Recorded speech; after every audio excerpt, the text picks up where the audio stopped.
You're listening to The Money Hour with your host, Tina Mitchell, and co-host, Keelan Harvey on Alternative Talk AM 1150.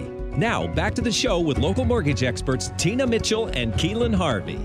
You are listening to The Money Hour at 1150 AM KKNW, the Saturday, August 28th show. You can also listen to the show on podcast, Facebook, or our YouTube channel. I'm your co-host, Keelan Harvey, riding solo still. Tina's not going to show up anytime, I promise, at least today. We're here to help you build a strong financial blueprint 1 week and one show at a time. If you're hearing our show at a different time or day, you are listening to a rebroadcast, but we are here to answer any questions or connect you with the guests we have on the show today. For more information on any topics discussed, please call the show at 855-400-1150 or visit online at themoneyhour.com.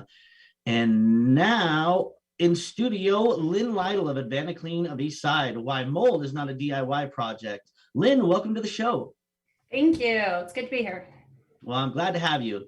So here's a little bit about Lynn.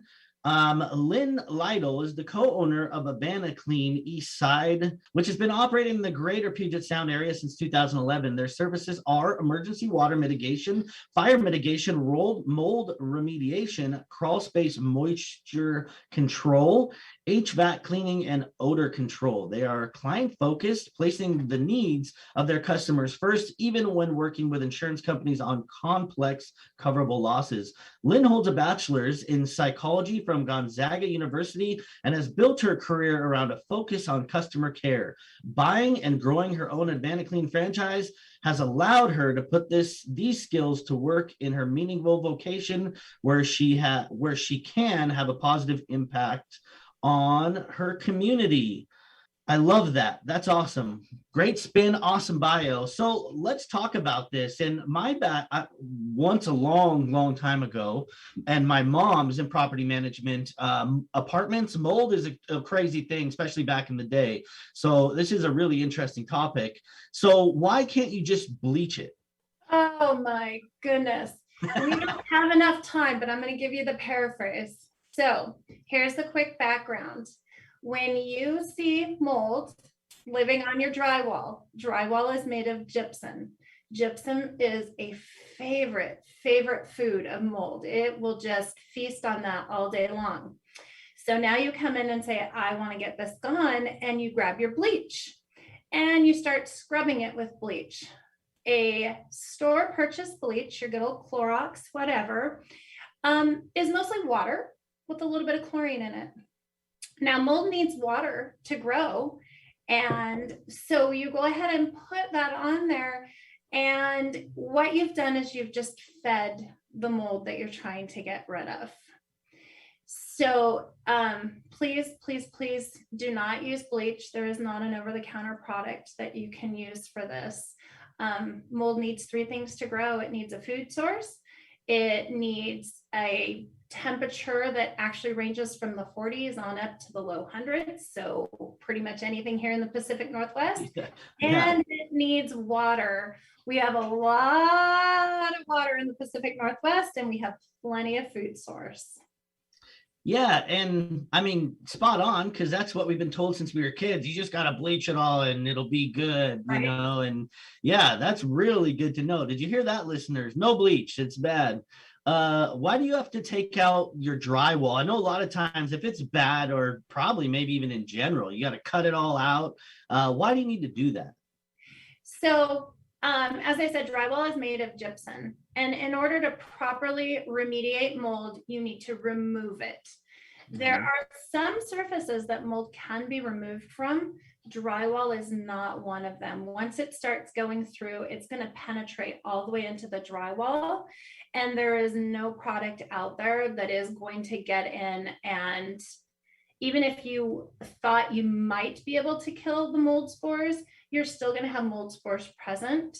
And there is as much of a possible health concern with living mold spores as there is with dead mold spores. So unfortunately, when it's on drywall, the only thing you can do is remove the drywall. So then are you saying even if you don't see it on the drywall, there's still spores most likely in the drywall that can cause health concerns?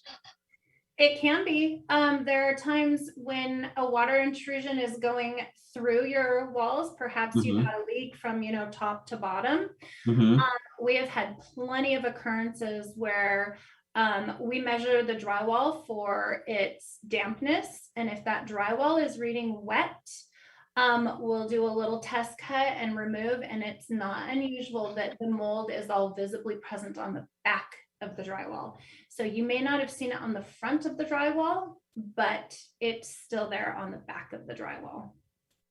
Yeah, water is a crazy thing as a homeowner because water is going to find a way to get through everything. So depending upon where you have an incident, like a hole in your roof or a pipe breaks, that is not an easy just we can DIY myself and you. I mean, you can end up costing yourself a ton more money because you just don't know what you're doing and how to actually get rid of it. If you don't get rid of it and then you put everything back, you might still have mold back there and now you're paying for it twice. So, more reason to call Lynn and a professional. You actually save money in the end and save yourself the hassle because you're not a professional, which I have a question for you that, I've always been curious about, and it's been told to us since we were little kids. Is mold bad for me? It's an interesting question. Yes, no, maybe so. Everybody's different, right? Everybody's different in how they respond. So mold is in nature. It is just a thing and it's everywhere. You step outside and take a breath, there's probably a few mold spores in the air. It's just a natural thing. What becomes a problem is when it becomes highly concentrated in our living space.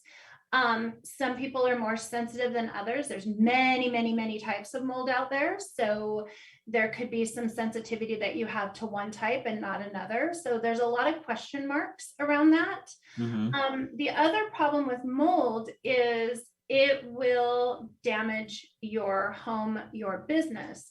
If you leave it unattended, the structure is going to rot. It is going to it will absolutely fall apart on you.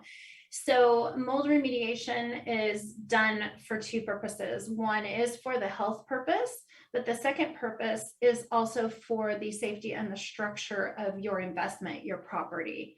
So there's two ways of looking at it, and clients come to us generally with one concern or the other, and sometimes with both concerns. Yeah, I can even add something to that in my business. So even a conventional loan like FHA loans, VA loans, they're pretty picky.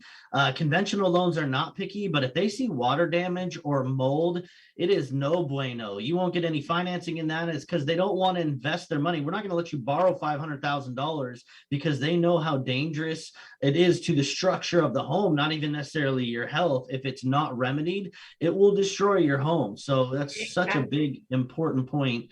What are the chances of me getting sick if there's mold? Completely up to your body chemistry. I have seen clients that have lived in the craziest, nastiest, moldiest buildings, and they report nothing. I have seen clients hospitalized by small amounts of mold in their home. So it really is up to your body chemistry. It's a very personal thing. And so you'll find with our company, we are non-alarmist for that reason. There's some companies out there that just love to prey on this concept of mold and health. And, oh my gosh, you have mold in here, you better get this done right now. And really like to go with the fear tactics. We won't ever do that. It's a personal journey, and I'm not going to suggest that you would get sick in your home. I'm not going to suggest that. I don't know that. I can't make that claim. Do you hear that, listeners? This is an extremely honest business owner right here, because they love to prey on fear. They even prey on fear in our business. Like, you need a 15-year mortgage immediately. That's not even true necessarily, depending on your circumstances. So fear is a crazy thing, and it's not ethical to prey on people's fear. So good for you on that, Lynn. So what will happen? And we kind of touched on this. If I just paint over it, is it just going to continue to is that like the worst mistake you can make? Honestly, yeah, when you're looking at just a cost perspective, There are products, you know, at the big box stores that says, yep, let's just paint right over it.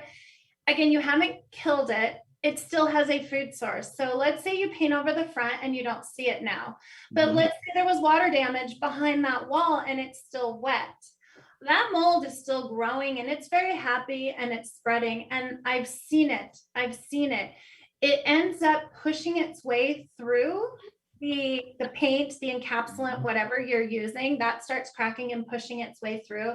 And honestly, you've just made a bigger problem. Sometimes we've seen it painted through on, we can remediate wood, your roof sheathing, 2x4s, you know, all of that. We can remediate that. We can save that.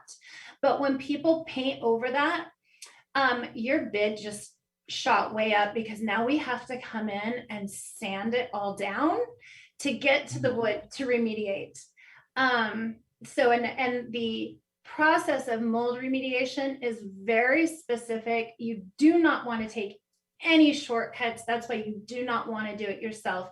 If you do it wrong, those mold spores, they go airborne very, very quickly. So it's really why you don't want to do it on your own, and you don't want a general contractor that is not a remediation specialist doing the work. That makes a lot of sense. And I even have those like super primers, like I won't name names, starts with a K, and it even like kind of alludes to like it's gonna do something. And with a Z. Yeah, exactly. You know the one I'm talking about. Yeah. You know, so and that's just not the case. That's just not how it works. It is good at covering, but it's not gonna kill any mold for you. Down to 1 minute. The other thing that I've heard from people, and I've always wondered this myself, is do I need to have the mold tested? Is there like different types of mold and one is more dangerous than the next, or how does that work? Good question. So again, different types of mold, each person's body responds to it differently. The mold remediation process is the same for all. We do recommend testing in certain situations. AdvantaClean does not do testing in-house, again, for ethical reasons. We will refer out to a third party who will come, they will do the testing, they will confirm what is on site, and they will set the protocol. We will come in, we will remediate, we guarantee our work. The then tester comes back and retests and certifies that it is clear.